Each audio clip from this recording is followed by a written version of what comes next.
Hello friends, in this video we are going to solve this problem. The value of limit x tends to 1 x power 7 minus 2 x power 5 plus 1 by x power 3 minus 3x square plus 2.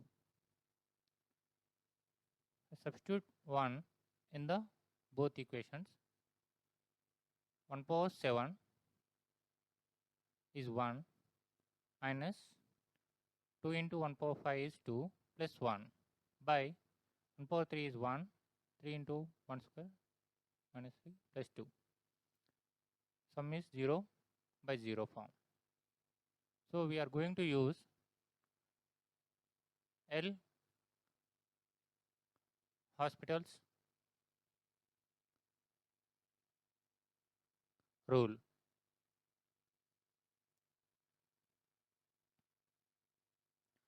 Differentiate both equations.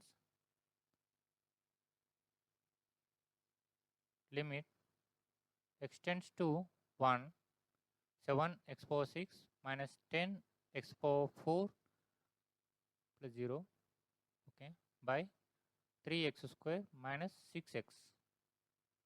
Then substitute 1 in both equations. Then 7, 1 power 6 is 1 minus 10 by 3 minus 6. So minus 3 by minus 3. Then 1 is the answer of this problem.